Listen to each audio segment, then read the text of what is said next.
ভোটারের সংখ্যা ৯২৫ জন, কিন্তু ভোট দিলেন ৯৬২ জন। এমন তাজ্জব ঘটনাই ঘটেছে পশ্চিম ত্রিপুরার লোকসভা নির্বাচনে। এই তথ্য কোনো বিরোধী দলের দেয়া না, এই তথ্য স্বয়ং দিয়েছে রাজ্য নির্বাচন দপ্তর। গোলাঘাটি বিধানসভা কেন্দ্রের ৫ নম্বর বুথে ঘটেছে এই ঘটনা। এই বুথ কেন্দ্রটি পড়ে গোলাঘাটির শ্রীনগরে কবি সুকান্ত উচ্চ বিদ্যালয়ে। এখানেই পড়ে এই বিধানসভা কেন্দ্রের ৫ নম্বর বুথ। ১১ এপ্রিল এই স্কুলেই হয় ভোট নেয়া, কিন্তু ভোট গ্রহণ পর্ব সাঙ্গ হবার পর অনেকেরই চোখ কপালে উঠেছে। দেখা যাচ্ছে এই বুথে যত ভোটার ছিল তার চেয়ে বেশি মানুষ ভোট দিয়েছেন।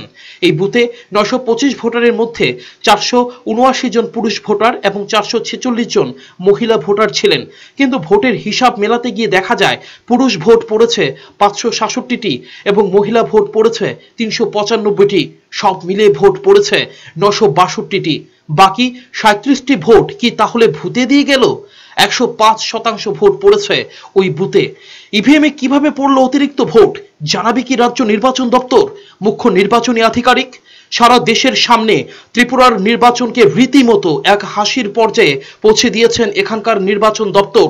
দেশের মানুষ হাসাহাসি করছেন নির্বাচনের এমন ছিরি দেখে। নির্বাচন হয়ে যাবার ২৪ ঘন্টার বেশি সময়ের পর এরা বলতে পেরেছিল কত শতাংশ ভোট পড়েছে রাজ্যে। তারপর বিরোধীদের একের পর এক অভিযোগ। এখন খোদ নির্বাচন দপ্তরের যে সমস্ত তথ্য দিচ্ছে তাতেই পরিষ্কার হয়ে যাচ্ছে কি ধরনের নির্বাচন হয়েছে রাজ্যে।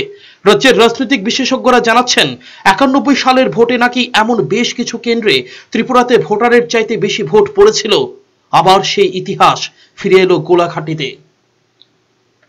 ব্যুরো রিপোর্ট, চ্যানেল ৩ রাত।